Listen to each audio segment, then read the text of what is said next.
అందరికీ నమస్కారం. ఈరోజు కథ నేను వేశ్యను కాను పార్ట్ 7 రాసినవారు వలి గారు. ఇక స్టోరీలోకి వెళ్తే, ఆ శాల్తీ లోపలికి అడుగుపెట్టి ముందుకు వచ్చింది. సరాసరి అప్పటి వరకు వేక్ని బెదిరిస్తున్న వ్యక్తి ఒడిలో కూర్చొని అప్పటి వరకు తన ముఖానికి అడ్డంగా వేసుకున్న ముసుగుని ఒక్కసారిగా విప్పింది.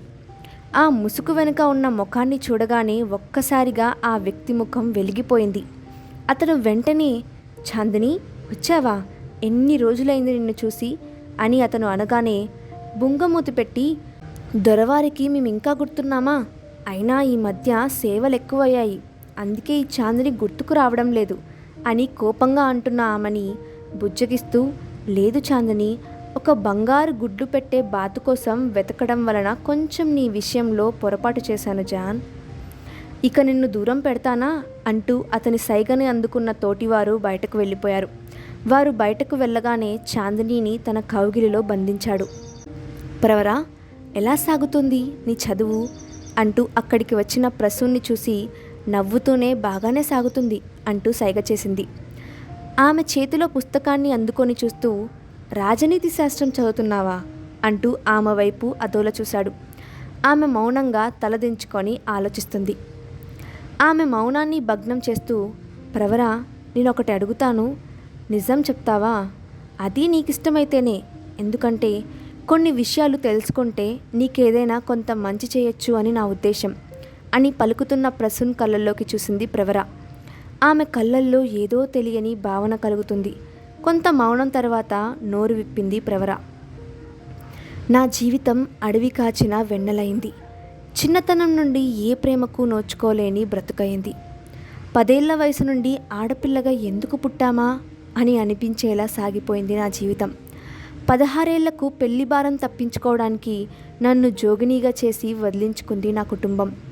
పెళ్ళైన తర్వాత భర్తకు పంచాల్సిన బాధ్యతలన్నీ నా అనుమతి లేకుండా నా నుండి దోచుకుపోయారు జనాలు.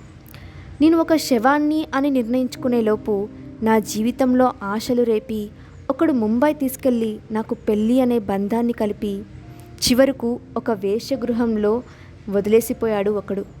అక్కడి నుండి మరోసారి మళ్ళీ పెళ్ళి అనే బంధం వేసి నన్ను ఆట బొమ్మను చేసి నన్ను ఒక బిడ్డకు తల్లిని చేసి చివరకు మళ్ళీ ఆ నరక కూపంలోకి పంపించాలని ప్రయత్నించి చివరకు ఇక్కడికి చేరేలా చేశాడు.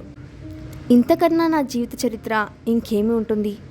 కానీ ఆ దేవుడు కరుణించి మీలాంటి దేవుళ్ళ ఇంట నా బిడ్డకు నాకు ఇంత తోడు దొరికింది.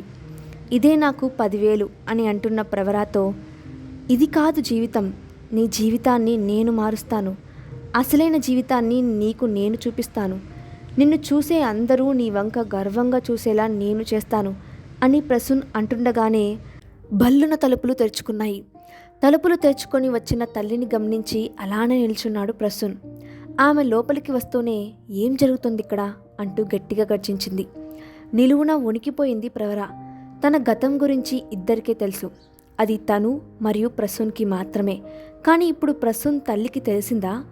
ఇకపైన తనకు తన బిడ్డకు ఎలాంటి పరిణామాలు ఎదుర్కోబోతున్నామో అర్థం కాని సందిగ్ధ పరిస్థితుల్లో మళ్ళీ గొంతుక మూగపోయింది. మళ్ళీ ప్రసూన్ని ప్రశ్నించింది ఆమె, నీకు ముందే తెలుసా? దీనికోసమే నువ్వు ఇన్నాళ్ళు వదిలిన ఇంటిని వెతుక్కుంటూ వచ్చావా? అయినా ఈ బజారు మనిషిని ఇన్నాళ్ళు మలినం లేని మనిషిగా అనుకొని ఇంటి మనిషిగా అనుకున్నాము అందరం. కానీ ఇలాంటి వగలాడి ఆడది ఈ ఇంట్లో ఉందంటేనే నాకు అసహ్యం వేస్తుంది. దీని వెనక ఉన్న దాని బిడ్డతో సహా ఇప్పుడే బయటకు వెళ్ళమని చెప్పు. నా కోపాన్ని ఇంకా పెంచకుండా దాన్ని బయటకు నెట్టి ఇంట్లోకి రా అని కోపంగా హుంకరిస్తున్న తల్లి మాటలకు మాన్పడిపోయాడు ప్రసూన్. నేను అన్నీ విన్నాను, ముందు ఈ బజార్ మనిషిని బయటకు వెళ్ళమను, నాకు అసహ్యం వేస్తుంది అని అంటున్న తల్లి మాటలను వినలేకపోయాడు ప్రసూన్. అమ్మా, ఇంకా ఆపు, తనను అనే హక్కు మనకు లేదు, ఎందుకంటే ఆమె ఈ పరిస్థితికి మనం కూడా ఒక కారణమే. ఆ కారణం నీకు కాలమే చూపిస్తుంది. ఒక్క మాట నిజం, ఆమె జీవితం బాగుపడే వరకు అండగా ఉంటాను అని మాటిచ్చాను. అందుకే నేను ఎక్కడ ఉంటే తను అక్కడే ఉంటుంది. కాదు కూడదు అంటే నేను ఈ ఇంటి నుండి వెళ్ళిపోతాను అని అంటూనే చేతిలో లగేజ్తో బయటకు దారి తీశాడు ప్రసూన్. చూడండి, నాకు చిన్నప్పటి నుండి కష్టాలతో ఆడుకోవడం పరిపాటి అయ్యింది. అందుకే దేవతలాంటి అమ్మగారిని కాదని మీరు మా కోసం ఇలా ఇల్లు వదిలి రావడం నాకు ఇష్టం లేదు. దయచేసి మీరు ఇంటికి వెళ్ళండి. నాకు ప్రాప్తం ఇంతే అనుకుంటూ ఎక్కడో ఒక చోట నేను నా బిడ్డ బ్రతుకుతాము. కానీ మిమ్మల్ని కనిపెంచిన తల్లిదండ్రులను, తోడబుట్టిన వాళ్ళను వదిలి దూరంగా వెళ్ళడం చాలా పాపమండి.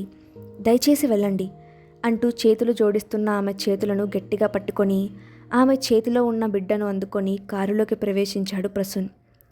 చేసేది లేక అతన్ని అనుసరిస్తూ కారు ఎక్కింది ప్రవర. కొన్ని గంటలు ప్రయాణించాక ఒక ఖరీదైన బంగ్లాలోకి ప్రవేశించింది ఆ కారు. లోపలికి రాగానే కారు వద్దకు పరుగున వచ్చారు 2 నౌకర్లు. అమ్మా, ఎంత పని చేశావమ్మా! తమ్ముడు ఎన్నో ఏళ్లకు ఇంటికి వస్తే ఇలా పంపిస్తావా?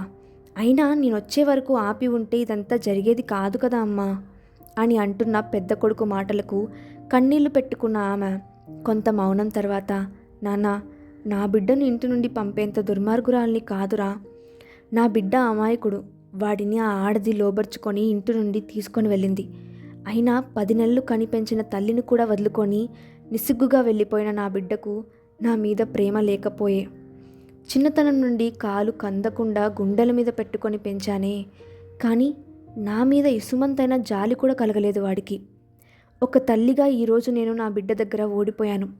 నా బిడ్డ దృష్టిలో నేను ఉన్నా లేనట్లేరా. ఇక నా బిడ్డ మళ్ళీ నా దగ్గరకు వస్తాడా పెద్దోడా అని రోదిస్తున్న తల్లిని సముదాయిస్తూ, అమ్మా, తమ్ముణ్ణి మళ్ళీ మన మధ్యకు నేను తెస్తాను. ఎవరెవరికి ఏమేమి ఇవ్వాలో ఇచ్చి అన్నీ సరిచేస్తాను. అప్పటి వరకు నన్ను నమ్మమ్మా అని వివరిస్తున్న కొడుకు వైపు చూసింది. అతని కళ్ళల్లో విచిత్రమైన భావాలు కనిపిస్తున్నాయి. అతని పెదవులపైన వికృతమైన నవ్వు ఒకటి విరిసి మాయమైంది. ఒరే వివేక్, ఆ బంగారు గుడ్లు పెట్టే బాతు దివాణం వదిలి పట్నం బంగ్లా చేరిందని వార్త వచ్చింది.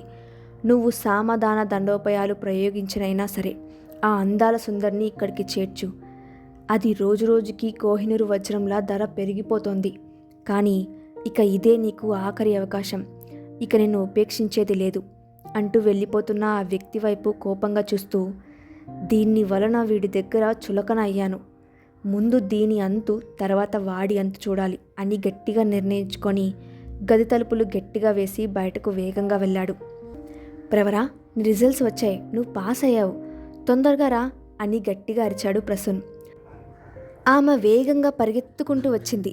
ఆమె కళ్ళల్లో తెలియని ఎన్నో రకాల భావనలు కనిపిస్తుండగా చప్పట్లు కొడుతున్న శబ్దం వినిపించడంతో 2 తలలను ద్వారం వైపుకు తిప్పారు.